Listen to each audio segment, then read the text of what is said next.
Whenever you hear Iron Man, it means it's time to get smarter. Talk to our friend, Mr. Neil Greenberg from the Washington Post. Greenberg joins us via the Rude Guest Hotline. Rude makes the most reliable HVAC products in the DMV, which these next couple of days are going to get rainy and gross. You're going to need your HVAC working. Of course, you can find all of Neil's work in the Washington Post. You can give him a follow at @ngreenberg. Greenberg, what's up, buddy? How are you? I'm doing super. My quads are feeling great. Yeah, but what about your iliopsoas? Hey, can you say that on the radio? Well, I'm not sure I'm saying it right, and I definitely don't know what it is. So I don't know, honestly. Simple question for you. Based on some of the reporting we're seeing about Terry, there seems like a lot of unknowns with Terry. Jaden has missed a game. We don't know specifically what the issue is with Jaden, but something's wrong with his knee, but it's not wrong enough they didn't put him on IR. What injury are you more concerned about at this Wednesday morning at 11:04 a.m.? Oh, definitely Jaden Daniels. I mean, the quarterback is what makes everything go. You can figure out what to do with the offense without Terry McLaurin for a couple games. I don't think that, as good as Marcus Mariota did the other night, I mean, you need Jaden Daniels for that high ceiling. So I think that that's the injury that I would be more concerned about. Even considering it seems like maybe we don't see Jaden this week, but we see him in L.A., and the Terry situation seems far more, mysterious, translucent. Yeah, I just think anytime you lose a quarterback the caliber of Jaden Daniels, even for a couple games, you're going to have a challenge because, look, the division's tight, right? I mean, you can't really afford to take too many games off. We talked about how much more difficult the schedule is. And then you have, just look at the playoff scenario, right? The NFC North has 3 teams at 2-1. The NFC West has all the teams at 2-1 or better. So if you want to have playoff hopes, you're going to need to keep these wins coming. So I think the loss of McLaurin is much easier to manage than the loss of Daniels, even though Mariota had a good game. I just think that Daniels is the sauce. Sure. In theory, I completely agree with you. I think the situation right now is a different. I don't know. Last 2 weeks, we saw Washington get throttled at Green Bay and then do the throttling against the Raiders. I know you do your own power rankings. We just ran through the power ranks from NFL.com. Washington lands at 8. Where do you have Washington right now in yours? I think I still have them at 12. Let me see. I still have them at number 12 among the solid playoff teams tier with Minnesota, Denver, Seattle, and Indianapolis. Which I think is fine. I mean, they're a fringe top 10 team. I don't know if you can really dispute that. So I think that they'll be okay. The injuries are something that you just can't, whenever you're doing ratings or rankings or projections, et cetera, you can't, that's the noise part of it, right? I mean, we just don't know who's going to be injured and then how that injury is going to affect everything. It certainly seems like backup quarterbacks are having their moment in the sun, not just this year, but over the past couple of years. I think I've talked about this on the show, too, that I think the 3 most important positions on an NFL football team are the starting quarterback, the pass rusher, the elite pass rusher, and then your backup quarterback. I think that those are the 3 most important positions in football right now. Well, Mariota's proven that your third theory right anyway. He's looked great. I know you pay attention to Vegas. The numbers with Washington heading to Atlanta seem troubling. Why is that line going down? I think Vegas is baked in. Mariota's starting. It looks weird. You mean that Atlanta is now that Washington's only a 1.5 favorite now? Yeah, it went from 2.5 to 1.5. I mean, maybe that's there's a couple of things happening. I don't know. There's a couple of things happening there. Number one is the injuries, right? The potential injury to Terry McLaurin, the injury to Jaden Daniels. The second thing is there was a group that came out and advocated for Atlanta money line at like plus 118. So that's certainly going to move some markets around. That's sharp money. The thing with Atlanta, though, I mean, they just got destroyed the other last Sunday. I mean, they just got destroyed. They have quarterback issues of their own. Carolina's defense looked really good. The most troubling thing for Atlanta is they didn't have any red zone chances. They're supposed to be this high-powered offense, but they look very lifeless. Penix had the 2 interceptions, including the pick 6. Very frustrated there. So I personally I liked Arizona getting the points. I probably still like them here. I think it's a good bounce back game for Atlanta. I don't know if Mariota can have like 2 awesome games back to back. That remains to be seen. I guess he certainly could, but I can see why people are taking the Atlanta side here. I can too. I think for Washington, it's all about establishing the line of scrimmage. And Crosby was a game wrecker the other day, but they were able to control the real disruptive plays. Like he made a ton of impact, but they did a really good job of kind of being able to handle that impact and still run their offense. I thought Washington's D-line was really good against the Raiders. How much of that do you think was Raiders' O-line being bad versus Washington performing well? Probably a little bit of both. The Green Bay game coming on short rest, maybe Jaden Daniels was injured or had something going on. I mean, I don't know.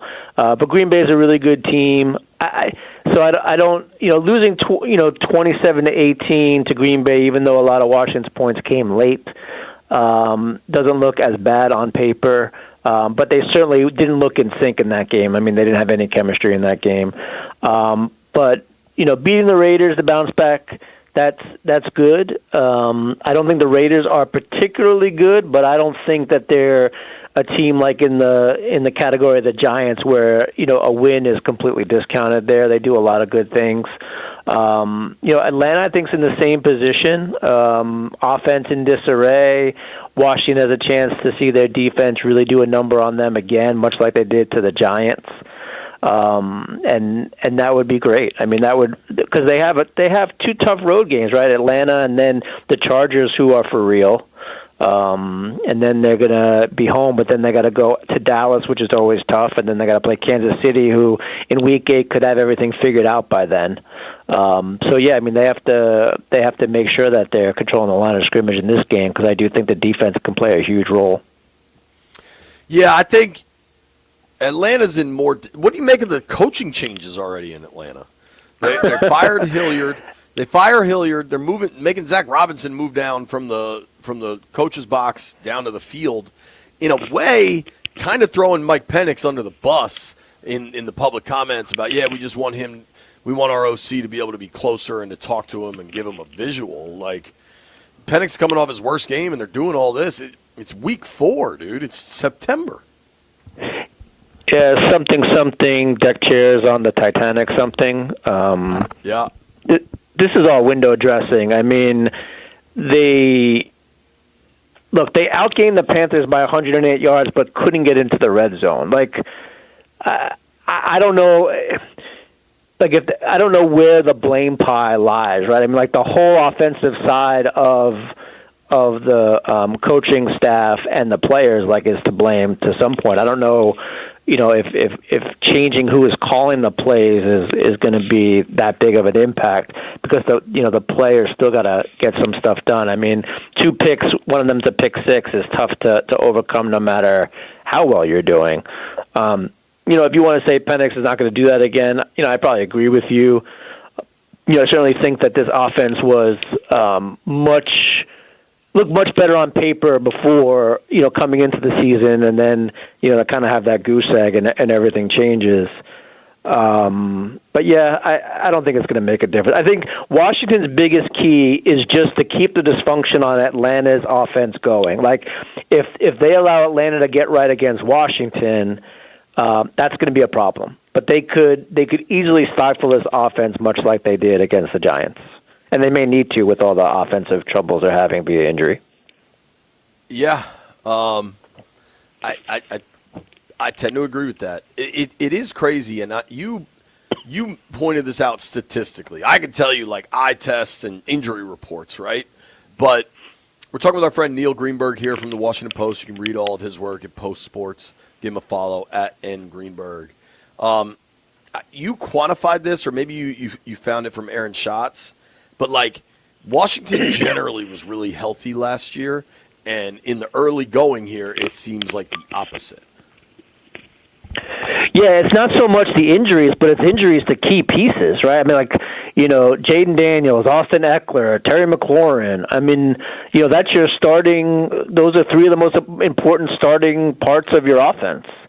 Last year they were relatively healthy. Aaron Schatz does do this thing called adjusted games lost. So he's essentially quantifying the impact. So, 2 games without Jaden Daniels is much more significant than 1 game without your backup tight end, right? So it's the games lost. It does have an impact factor, and that's what he does. Last year, Washington was near the bottom, very healthy. This year, not only are they not healthy, but as I said earlier, like the key pieces are the ones that are going on the injury report. So yeah, I mean it's tough. Cluster injuries, I think, are the worst in terms of the NFL. Like you can get by schematically with time to prepare if like your defensive end goes down, your tight end goes down, but you lose running back, quarterback, wide receiver within a week or two, that puts you in scrambling mode. Well, dude, I just look offensively. If you don't have Jaden this week and you don't have Terry this week, you're talking. I mean, we don't know what's up with Noah Brown. You're talking Tebow, Lane, Luke. You better run the hell out of the football, dude. Yeah, you're gonna have to lean on the run game. Yeah, I wanted to take a minute to zoom out from Washington. Who's your top team in your power ranks right now? The 1 and 2 Baltimore Ravens, and I am getting some emails about that. I bet. How do you handle Baltimore's defensive deficiencies and still have them top?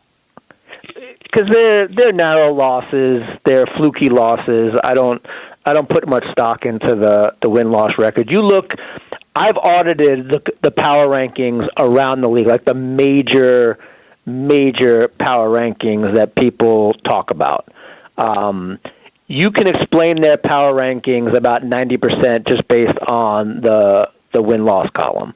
Like, all their 3-0 teams are at the top, all their 2-1 teams are in the middle, all their 1 and 2 teams are behind that, and then the 0 and 3 teams are behind that. Like, that doesn't really do anything for me. I don't think there's much value there. So I'm looking at not only how they lost, but who they lost to, and also, like, what does that fundamentally change my perception of them going forward?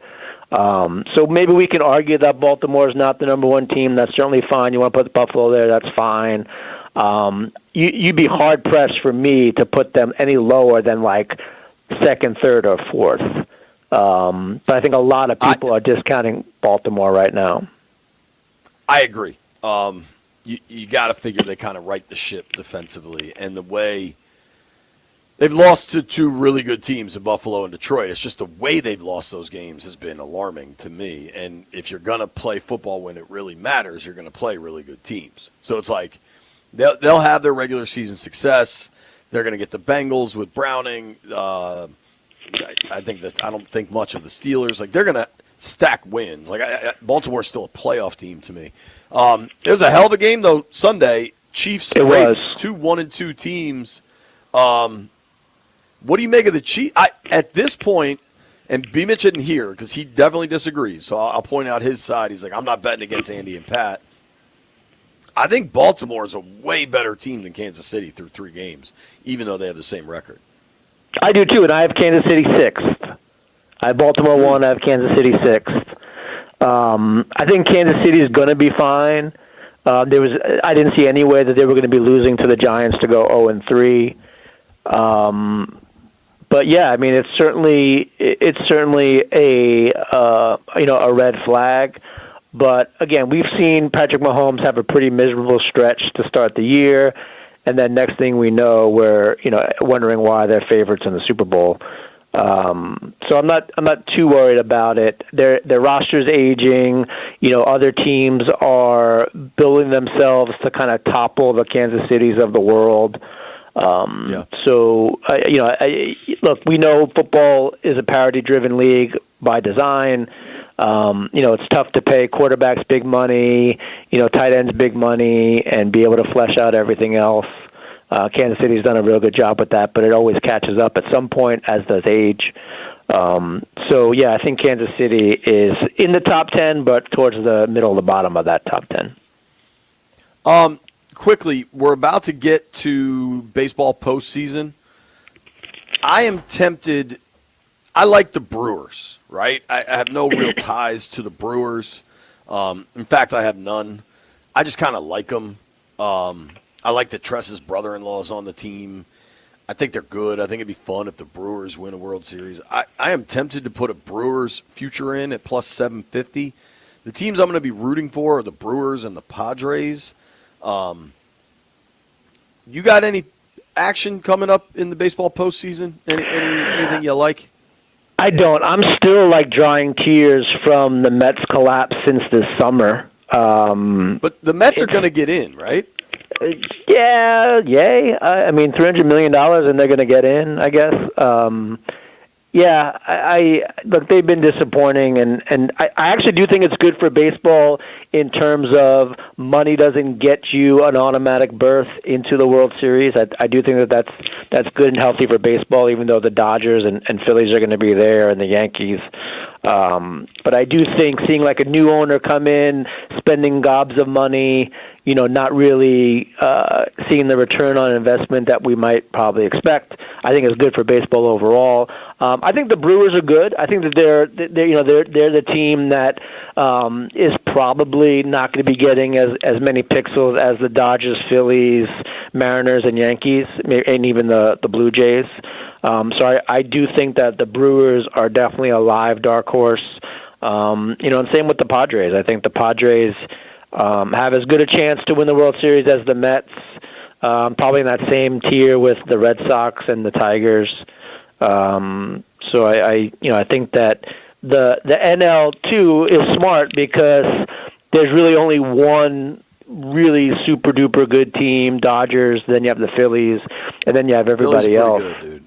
Yeah. So you there's much more room to kind of move ahead in there as opposed to trying to get through the Mariners and the Yankees and the Blue Jays. That to me seems a much tougher road. And will you pay any attention to the Ryder Cup? Seems like everybody's saying, "Oh, you got to take Europe. The juice, the smart money's on Europe." I don't really want to bet on Europe. No, I don't. Golf is too sharp of a market for me. I am well aware of the sharpest bettor probably in the world on golf, and I just know that I can't come close to doing what he does.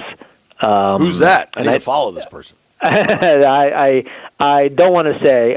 We've done a story on him. I will say that we've done a story on him at the Washington Post in the past. Privately?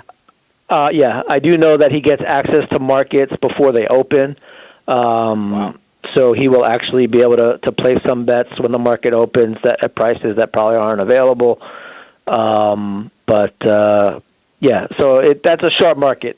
I'd say golf and tennis are two of the sharper markets in terms of betting on big events. So I don't know how much action I'll have on the Ryder Cup. Maybe I'll just watch and enjoy. Neil, thank you for your time as always, buddy. Hope all's well. Love you, and I'll talk to you next week. Singular today. All right. Thanks, bud. Later. Bye. That's our friend, Mr. Neil Greenberg. Read all his work in the Washington Post. Give him a follow at N Greenberg.